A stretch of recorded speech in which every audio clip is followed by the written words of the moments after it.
School service কমিশনের বিষয়ে যে রায় সুপ্রিম কোর্ট দিয়েছে তাতে ভাগ্য নির্ধারিত হয়ে গেছে 25,752 জন চাকরিজীবী, শিক্ষক, অশিক্ষক কর্মচারী এবং সহায়ক কর্মচারী অর্থাৎ গ্রুপ ডি কর্মচারীও তার মধ্যে রয়েছেন।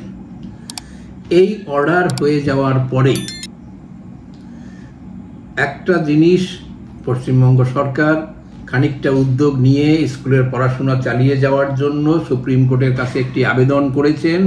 সেই আবেদনের ভিত্তিতে যারা যোগ্য শিক্ষক তাদেরকে 31 ডিসেম্বর 2025 পর্যন্ত পড়াশোনা চালিয়ে যাওয়ার জন্য বলে অনুমতি দিয়েছেন এবং অর্থাৎ এই সময় যারা থাকবে তাদের মাইনেপত্রও দেয়া হবে। কিন্তু এই সময় শিক্ষকেরা অনেকে স্কুলে যাননি, না গিয়ে তারা একটা আন্দোলন শুরু করেছেন। সেই আন্দোলন কি? যে যোগ্য শিক্ষকদের তালিকা প্রকাশিত করতে। কিন্তু যেটা প্রথম থেকেই আদালতের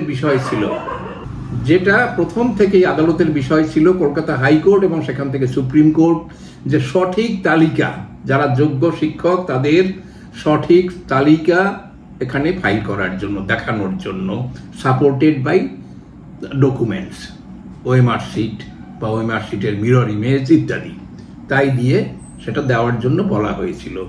এটা ক্যালকাটা হাইকোর্টের সিঙ্গেল জাজ যিনি ছিলেন তার অর্ডারের সময় তিনি বলেছেন, ডিভিশন বেঞ্চেও সেই কথা বলা হয়েছে এবং সুপ্রিম কোর্টে গিয়েও সেই কথা বলা হয়েছে।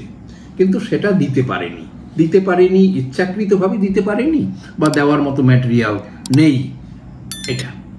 সেটা এখনো পরিষ্কার নয়, কোনো পক্ষই সেটা পরিষ্কার করে বলছেন, অর্থাৎ যারা স্কুল সার্ভিস কমিশন যাদের কাছে এটা থাকার কথা তারা এসবগুলো পরিষ্কার করছে না। তো না করার ফলে কি হয়েছে, যে যোগ্য শিক্ষক এই শব্দটা কিন্তু আদালত কিন্তু ব্যবহার করেনি। তারা যারা অযোগ্য তাদেরকে টেন্টেড টিচার বলেছেন এবং যারা যোগ্য বলে দাবি করছেন তাদেরকে বলা হয়েছে যে নট টেন্টেড, অর্থাৎ এখনো তাদেরকে not found to be tainted এই ধরনের একটা শব্দ ব্যবহার করা হচ্ছে, যে তাদেরকে এখনো কালিমা লিপ্ত বা কলঙ্কিত বলে মনে হচ্ছে না। একটা গ্রুপ কলঙ্কিত কালিমা লিপ্ত আর একটা গ্রুপকে এখনো কালিমা লিপ্ত মনে হচ্ছে না, কিন্তু সেটা নিশ্চিত করে বলে নাই যে তারা যোগ্য শিক্ষক। অর্থাৎ যারা যোগ্য দাবি করেছেন তারা কিন্তু এখনো যোগ্য আদালতের ভাষায় হতে পারেননি। তবে তাদের দুটো সুবিধা দেওয়া হয়েছে, সেটা একটা হচ্ছে আরো কিছুদিন তারা শিক্ষকতার কাজ চালিয়ে যেতে পারবে এবং যে পরীক্ষার কথা বলা হয়েছে, নতুন করে যে পরীক্ষার আয়োজন করা হবে সেই পরীক্ষায় তারা বসতে পারবে এবং তাদেরকে এজ রিল্যাক্সেশন বা অন্যান্য সুবিধাদি দিয়ে তাদেরকে বসার সুবিধা করা হয়েছে। অর্থাৎ এখান থেকে আলাদা করে তারা কোনো বিশেষ সুবিধা পাচ্ছেন না। কিন্তু এই রায় প্রকাশের পরে কলকাতা হাইকোর্টের সেই সিঙ্গেল জাজ যিনি ছিলেন জাস্টিস গঙ্গোপাধ্যায়, তিনি একজন এমপি, তিনি কিন্তু একটা প্রস্তাব দিয়েছিলেন যে আমরা সবাই মিলে চেষ্টা করি, স্টেট গভর্নমেন্ট একটা কমিটি তৈরি করুক, শিক্ষামন্ত্রী তার টপে থাকুক, তার সাথে স্কুল সার্ভিস কমিশন, শিক্ষা বোর্ড, দু একজন অ্যাডভোকেট, তিনি এবং পশ্চিমবঙ্গের যিনি অ্যাডভোকেট জেনারেল, এরা সবাই মিলে বসে একটা কমিটি তৈরি করুক, যেসব ডকুমেন্ট আছে সব কিছু দিয়ে একটা তালিকা তৈরি করা হোক যেখান থেকে প্রমাণ করা যায় যে এরা যোগ্য। হয়তোবা সেখানে কিছু অযোগ্য থেকে যেতে পারে, কিন্তু ম্যাক্সিমাম যদি যোগ্য থাকে একটা রিলায়েবল একটা লিস্ট তৈরি করা যায়, তবে সেই লিস্ট নিয়ে সুপ্রিম কোর্টের কাছে যদি একবার রিভিউ বা কিউরেটিভ পিটিশন ফাইল করা যায়, সুপ্রিম কোর্ট হয়তোবা তাদের সেই দাবিকে মেনে নিতেও পারে। কিন্তু সে বিষয়ে কিন্তু রাজ্য সরকার কোনো রকম আগ্রহ দেখায়নি।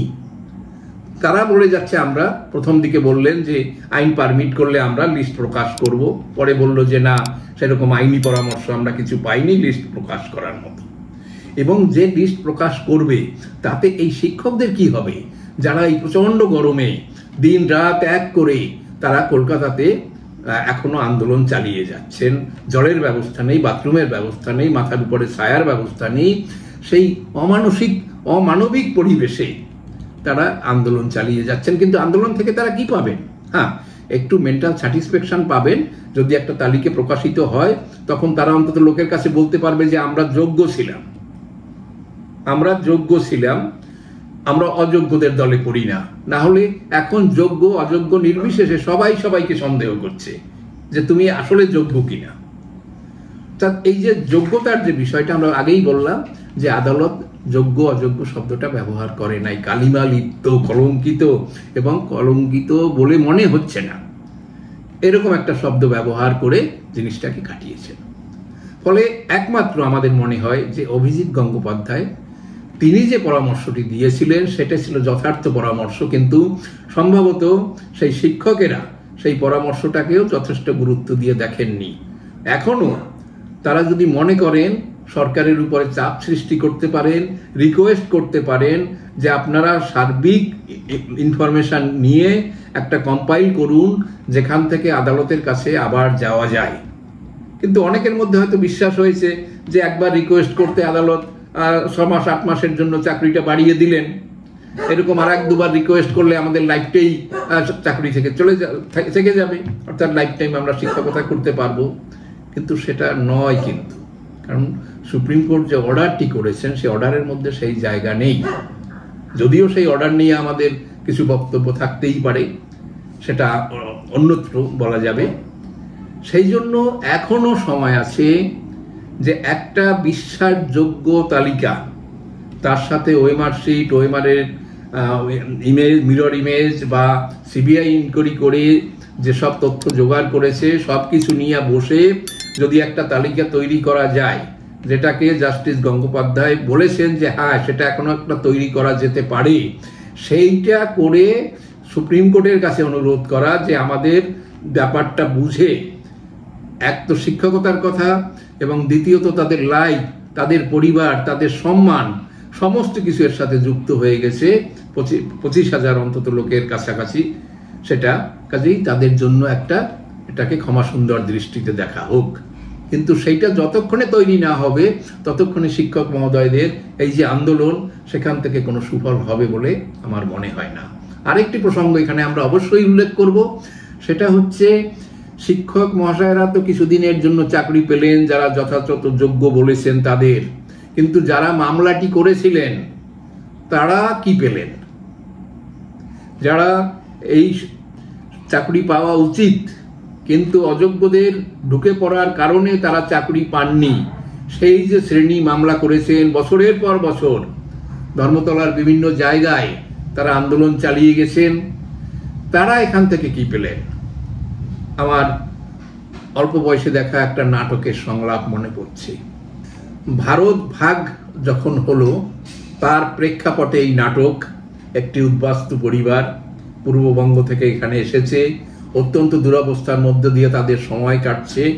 একদা তারা সচ্ছল পরিবার হিসাবে ওখানে গণ্য ছিল।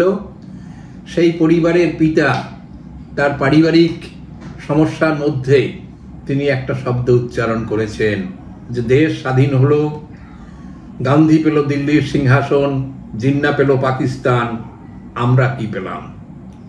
আমাদের সেই শিক্ষক যারা হতে পারতেন কিন্তু অযোগ্যদের কারণে যারা শিক্ষকতা পাননি, তারা কিন্তু এখান থেকে কোনো কিছুই পাচ্ছে না। না কোর্টের অর্ডার তাদের জন্য কিছু বলেছে, না তাদের কথা অন্য কেউ শুনছে, না তাদের হয়ে যারা মামলা মোকদ্দমা করেছেন তারাও তাদের দাবি প্লেস করছেন।